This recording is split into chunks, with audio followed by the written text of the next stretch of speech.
Hello, everybody. Welcome to StraightA. Dawson here. Grayson? In here.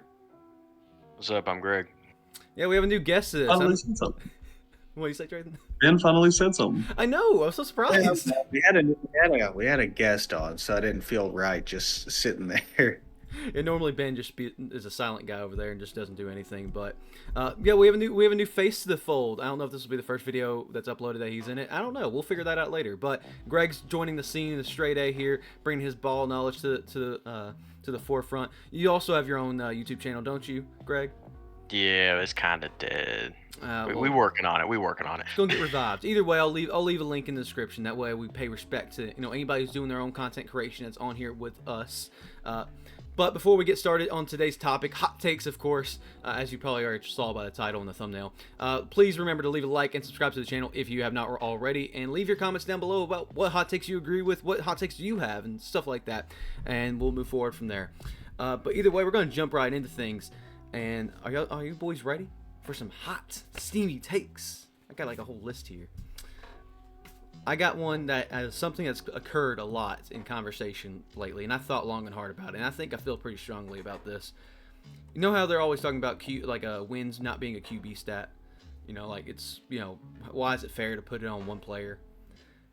I'm going to fully disagree with that. I think wins are probably wins are not necessarily fully. Obviously, you can't say 100% on the QB. I'm never going to say that. But I'd say it's kind of ridiculous not to say wins are a QB stat. You look at captains of a team, you look at coaches, obviously, but like the captain of the team is going to be the QB 9 times out of 10. Obviously, you have teams like probably like the Steelers have TJ Watt. You have some older players, some other teams, Aaron Donald, and maybe even for the Rams, but even though Matthew Stafford's there. So you have these captains. But the quarterback most of the time is going to be leading that team out. It's going to be calling the plays out there. He's going to be leading under center, and he's going to have the ball most of the time. Think of every NFL game. Who has the ball 90% of the time? It's the QB.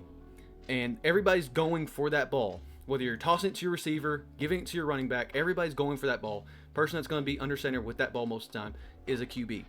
Now, why do I say that wins and losses, I should clarify, are a QB stat?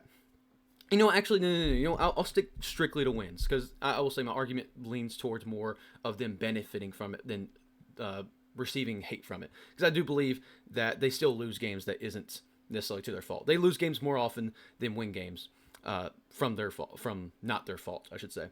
They win games through QBs because you're going to be the one passing to your receiver. Whether you like it or not, your receiver's not always going to be open. It's your job to then improvise from there. If you're under center and calling these plays, it's your job to know how to improvise as you go. You can blame receivers, you can blame running backs. Heck, I'll be honest with you, Patrick Mahomes is a good example this season of someone who's an exception to the rule because there's a lot of times the receivers just drop the ball. And that was pretty evident. But most times out of 10, I'd say the QB is going to be mostly responsible for winning that game or losing that game. Mostly winning, but either way, I digress. I think when people go on and say that win and loss ratios are not a QB stat, I just think they're just trying to tell themselves that one player on that field is not important enough. When I think that's the most important position. If you look at every position on that field, it's not evenly divided by percentage. QB is 60%, 50%, whatever. It's a very high percentage. And if they're lacking, then you're not winning the game. Simple. I know this is supposed to be a hot takes thing, but I kind of fully agree because, it's the same way with pitchers in the MLB. Like, pitchers that come in and start the game are given win-loss stats, and so are relievers depending on how the game goes. But, your pitcher isn't necessarily always at fault because you look at Blake Snell this year, and I know I'm kind of going off on a tangent. This is baseball. We're talking about football. But Blake Snell, he did not have a good win-loss record and still won the Cy Young. And I think he was 10-11 or something like that, 10 wins, 11 losses. And usually people that win the Cy Young are 15-4, 17-3, But I kind of agree with that being on the QB because, even in baseball, your fielders make errors, your team. And that's what happened to Blake Snell this year was Blake Snell did fantastic, an amazing ERA, but his team just wasn't hitting. So it could be the same way with quarterbacks where, like you said, with Patrick Mahomes making good throws and stuff, his receivers can't catch. It hits the receiver's hands. It's an interception, and the other team gets the ball, and they go down and score on them. But I still think that should be a QB stat. I do think that they should add an interception stat for wide receivers, though. They'd be curious. So, what's the vibe from you two then? That's a very tough thing. I think it can be used as a stat because I think, is if you have a really good quarterback, it's obviously going to influence um the course of the game and our ability to win. But I think I would disagree in how heavily that stat is used as to what you're saying. I mean, because it takes everyone to execute and do their job and go with the game plan and do it to its fullest capability. That's not just the quarterback. You got every lineman, every skill guy, defensive guy that's on the field whenever the quarterback is sitting on the sidelines watching. I mean, there's a lot of things that the team itself does. You win as a team, you lose as a team. Um, so I definitely wouldn't just make that a very important stat. I would not a huge one, but I do think that the quarterback is the most important position on the field. It's the position that can give the most influence. So you have to take that into consideration as well. That it can and should be used, but maybe not to the extent that I feel. Where are you leaning on it, Greg? That's kind of a tough one, honestly. I think I'm leaning more towards what you're saying, Dawson, but it's a slippery slope almost, When you're looking at stuff like that, I'll be honest, I'm kind of split down the middle with this though. It's it's a I don't know how to really explain it in my head. Like you have the thoughts in your head, and then I'm honestly not quite sure how to explain it. But I think if I had to, I'd lean more on the side of agreeing with you. So, Not sure though. As a general yes or no, just out of curiosity, do y'all believe that it's a win-loss ratio should be more affiliated with a head coach than a QB? Because like for example, Madden, that's like one of the big stats is just win-loss ties for coaches. Obviously, they don't have much they can calculate otherwise, but I think it is with coaches already. I think it's It is. but the coaches aren't playing the game, so I think it needs to fall on somebody. The QB, like you said, is the leader of the team. They're the one that has the ball on offense majority of the time, and your defense can play great, but if your quarterback's fumbling when he hands the ball off, or your Russian attack doesn't have a good game that day, and your quarterback can't get it to the receivers, then you're not going to win. Yeah, that's fair. I mean, I don't think you can necessarily blame it all on the coach. Like if you lose, it is the coach's job to devise a good game plan and make sure the players are executing all throughout the week in practice and make adjustments when things are not going their way, whether that's to injuries, the game plan not working, other team attacking in a different way that they expected them to. But I mean, at the same time, though, you have to think about, there's 22 players on that field at at the start of the game. Whenever you look at it in that sense, and if your 11 aren't as good as the other 11, just straight up, it's almost like, you have two coaches of similar skill, but one's the coach of the current Carolina Panthers and one's the current coach of the San Francisco 49ers or Chiefs. Who do you think is going to win that game? So it doesn't necessarily always rely on the coach. And then you look at the Carolina Panthers and it's like, well, it's not necessarily all on Bryce Young either. He's a rookie and he was doing the most what he could with what he had. He made a very, very good amount of accurate throws. In fact, I think he was close to the top of the league as far as accurate throws under pressure went. It's a team sport, so it doesn't necessarily rely on either one, but I think it is very, very heavily um, relied on for coaches, and I think it leads to a bunch of bad firings. For example, Mike Vrabel. Fair. Honestly, I think it's more of a 50-50. I think, the coach helps devise game plan. He's there to help the players, but at the end of the day, if the players can't perform well in the field, it can't really blame a coach on that. Prime example, Chiefs Ravens game. I think it was 3 turnovers, right? And you can't really put a blame on a coach for that one, especially when they were so close. Was it 1 yard line? I don't think you can really blame a coach for those types of mistakes. And those are the mistakes that basically led to the Ravens losing that game. So I think it's a bit more difficult when you look at it through that standpoint, because obviously the coach, he's there. He's the head guy, he's supposed to help them get to where they need to be. But if the player can't perform, that's not on him. That's valid. It's much easier to replace one head coach than a whole team. It's kind of the deal there. Yeah, no, I agree. All right, cool. Greg, what do you have for us? What do you think? I think I only have one hot take, and it's a bit of a bigger one. Mhm. I don't think Marvis Harris Jr. should be the number one wide receiver NFL draft pick coming up. Honestly, I think they rated him a bit too high. Now, that's that's maybe controversial. I don't know. I think Malik Neighbors was better. Honestly, I think he had a better season. I think he has less weaknesses. He's definitely smarter ball wise. I think. Also just his diversity. Would I say diversity? Is that the right word? I'm pretty sure that's the right word. I think he has, like I said, that more ball knowledge. I think he's a better pick. I think he should have been the number one. I know they rated him like 92, and they rated Harris. What was it 94? Was it something like that? I think that 94, honestly okay, should have yeah. been swapped. Yeah, I think that should have been swapped. I think that Harris should not have been as high as he was. Do you think some of that has to do with his name? Um, Not no. I think watching the games. I didn't watch many LSU games, so I can't really say too much about Malik. But if I was like looking over the stats, and that's what I looked over the stats, I feel like Malik just like in an overall sense, he had more consistent, better games than Harris did. Now that's just my opinion. I say Harrison, but that's just my personal opinion. I'd love to hear what you guys think about that.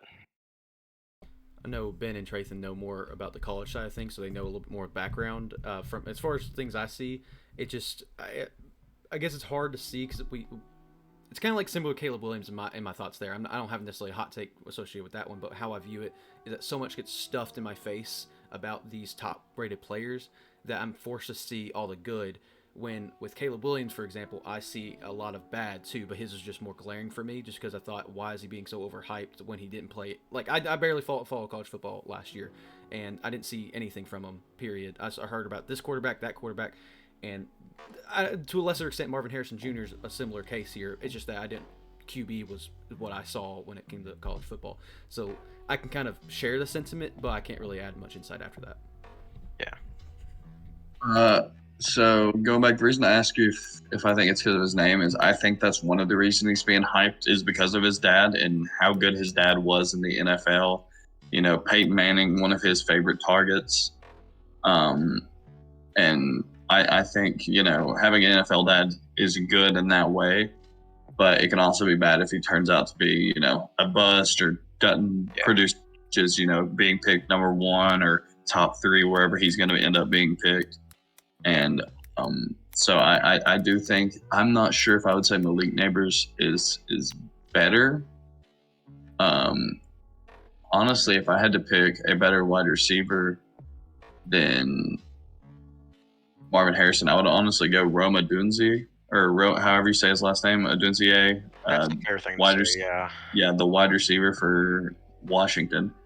But I do think that he is being a little overhyped. Because he was really, he was on a down. It's been a down year for the past several years for Ohio State. Yeah. And didn't have a great quarterback and still put up good numbers for college. And so I think Marvin Harrison is going to be good, but I'm not sure if he, like you said, has earned the hype. I think one of the main issues with him is honestly a lot of the times whenever I watch the game, I know I've missed a good chunk of games because I not my team, but I heard from other people and I've seen this in multiple scouting reports is that he cannot break a tackle. If he gets hit, he almost always gets taken down first time, and it's usually a pretty big thing. That's just my personal opinion though. I feel like being able to break a tackle is pretty important, especially as a wide receiver. you want to get that touchdown. You want to get a lot of yards there. And if he can't break a tackle, well, that's going to really hinder his abilities in that sense.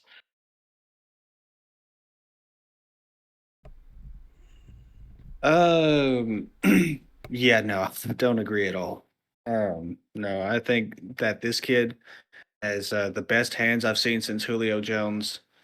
Some of the best route running that I've seen. I mean, he's really a complete guy. I mean, I get concerns over not being able to break a tackle, but whenever he's able to get clear out in open space, even against Will Johnson, a corner for Michigan, who's slated as the top corner in next year's draft, who's would probably be slated over all of this year's corners as well. Um, it doesn't matter if you can break an open tackle if you're already yards ahead. This guy is very, very special. He maybe not the best, but would probably bet on this guy being a day one starter, and he's going to be pretty good. That's definitely fair. Yeah. If I had to pick a second, I would probably go Doomsday and then Neighbors. I think Neighbors is a really good prospect. I mean, I think all three of those are really good prospects. There's not really much bad to really take away. It's just that I really don't have anything bad to say about Marvin, and he is exceptional at literally everything. It's insane. I don't think I've seen much like it. I like that though. That was a good conversation. I think a good at least duality of it, of the conversation going on. Tratham, what do you have for us in terms of a hot take? Well, I don't want to keep like beating on the college door, but I don't. I think Caleb Williams is going to be a bust in the NFL. If you look at past Lincoln Riley products, like they do good. Jalen Hurts, I honestly think is the best, but Jalen Hurts didn't learn everything from Lincoln Riley. He was in the Lincoln Riley system for 1 year. He was an Alabama product. I consider him more. I think Lincoln Riley has a fantastic system for college. And I think this year, like last year, obviously, Caleb Williams won the Heisman. This year, we saw the struggles. He didn't have a defense. When he played good teams, he struggled. So I'm not sure how well he's going to convert. I don't think he's going to be bad by any means, but I don't think he's going to be, the next generation like everyone's saying.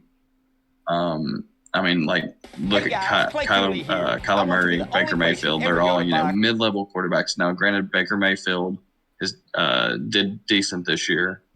And Kyler Murray has been at least consistent. Even when he came back from injury, he was still decent. But I don't think they're, these Super Bowl caliber quarterbacks, and I don't think Caleb Williams will be either.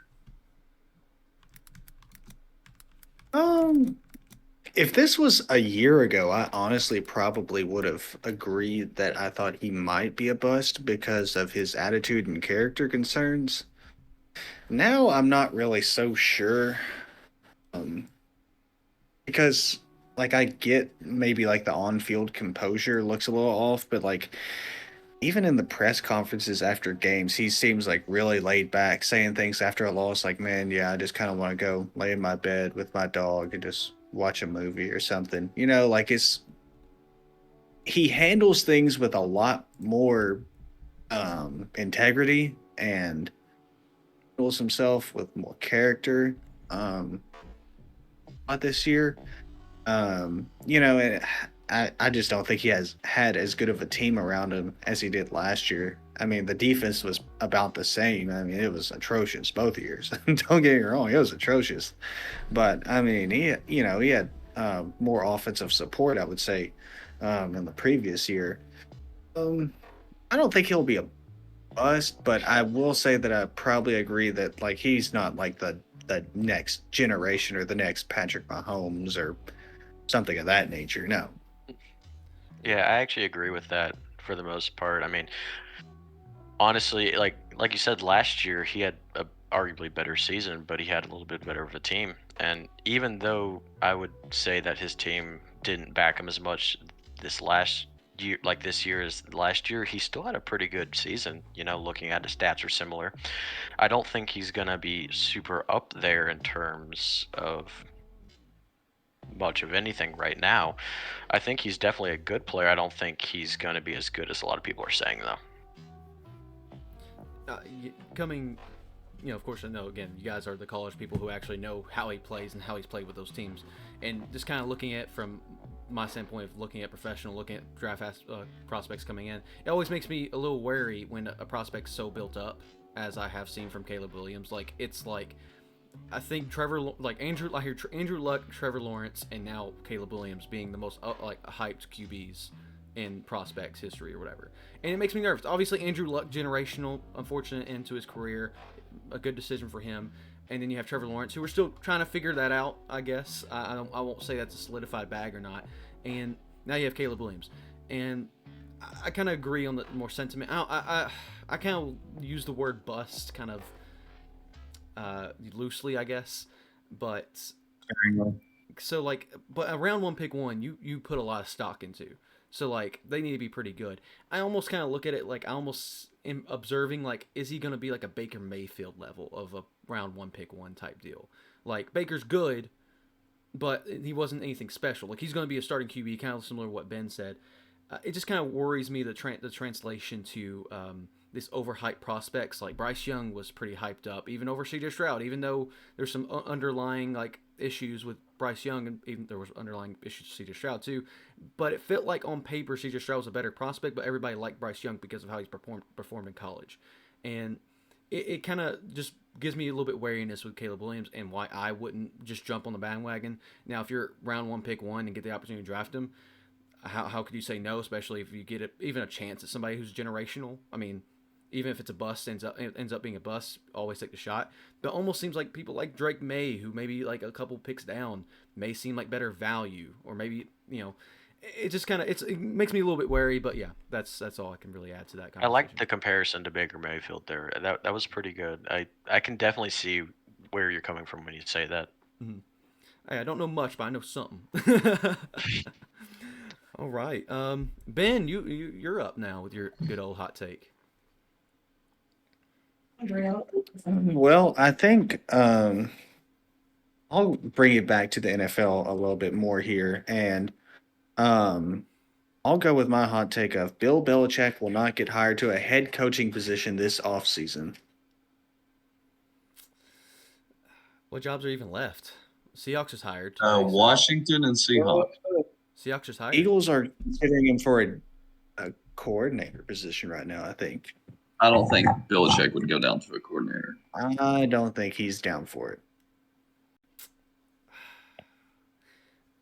I'm really kind of surprised, honestly. But Is Belichick? that's done? my take at this point. Oh, good. Sorry. No, I was just saying, like, I'm surprised, but that's my take at this point.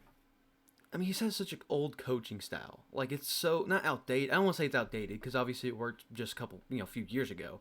But like, it's just such a classic coaching style that it changes almost. What other team in terms of like culture is the closest to what the Patriots it was or is? I guess still technically. I honestly think what's hurting him in getting a job is that he couldn't succeed without Tom Brady, but Tom Brady succeeded without him. I really think that's what's hurting him as far as getting another coaching gig. Man, I hate that though because like Belichick had one QB, Mac Jones, and like it was only a couple. This is third year without Tom Brady, I guess. And granted, the defense sucked this year, so I can't even really say he was defensively minded. But it's just so difficult. Cause, I mean, let's be honest with you. Was Bill Belichick really the one calling the offensive play? Not really like what I mean by offensive plays, but he was always more of a defensive-minded coach. He led some of the best defenses in history, and you can't say that was because of Tom Brady. You can anything defensively for the Patriots, you cannot say it was because of Tom Brady.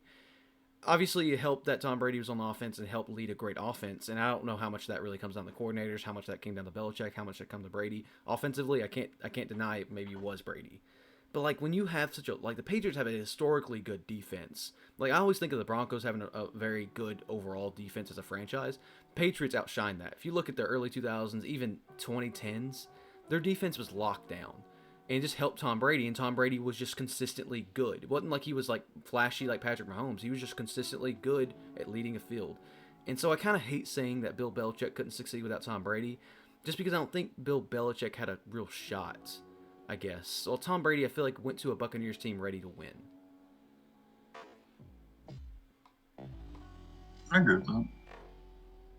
I think that's fair, but my thought process on it is I think we're getting closer to an end of an era coaching wise. I mean, we've had 3 coaches, NFL and college. You know, Saban's gone, Belichick's in hot water basically with finding a coaching job, and I think what Ben said is that he won't take anything but a head coach job. I think that's what you said, right, Ben? Right. I was saying that I don't think he'll get a head coaching job, but Yeah. I do agree with the statement that he would not go for a coordinator position. I agree with that as well. I think that he's probably going to be done. You know, you got Pete Carroll as well. I feel like we're hitting an end of an era and we're about to enter a new one. And I think it's gonna be really interesting to see what current coaches are gonna do with that.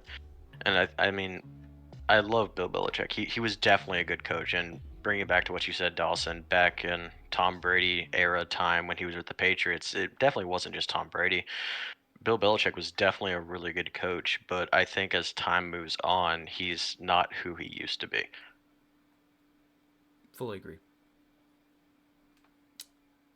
Man, in terms of back to the original hot take, in terms of his head coaching position, I mean, it feels like at this point all the options are zapped. It's just Commanders now, and I'm not going to say that's out of the blue of the opportunity, because I think that's probably out even over the Falcons. I would say probably the one that fits in the best to go to, just because it's a blank slate. Now, granted, the only problem thing the Commanders have the 3rd spot right in the NFL draft. Yes, I believe Okay. so. It's 32nd. So, like, he can get another QB. I don't know if that's necessarily what he wants. I feel like the Chargers having established QB would have been good, but I don't think the Chargers would have fit him culture-wise. So I agree with you, Ben. I think that he'll end up not accepting it. And even if they even consider him, I don't know if he's interviewed with the Commanders, but I don't think they're going to go with him. I feel like most... Washington is 2nd, by the way. 2nd, okay. So even better for that in that case, because he gets Drake May or Caleb Williams in that case. There's no way. Now, is that head coaching also applying to college? Because I don't know what the college landscape is looking like for head coaching, but I've heard. Nope. No big it'll- jobs open. Okay. Then, yeah, no, I'd probably agree with that hot take. And honestly, I think this might just be the end of him. And that might not even be really his choice. He might get some kind of backroom job, which I'm kind of surprised didn't happen with him with the Patriots. I'm surprised it wasn't like a Pete Carroll situation where they said, hey, if you want to stay on as X and Y, we'll keep you. But it seemed like it was just like a let go. And I don't know if that was Bill Belichick's choice or if that was, Patriots franchise. But no, I'd agree with you. I think I'd extend that and say it's probably over for him, period, in NFL. Is there any final thoughts or a final hot take you want to throw in there, guys, or are we good? I'm good. Done with the hot takes. All right. Thank you all for watching. If you have any what did you agree with, what did you disagree with, and if you have any hot takes of your own, leave them down in the comments below. StraightA out.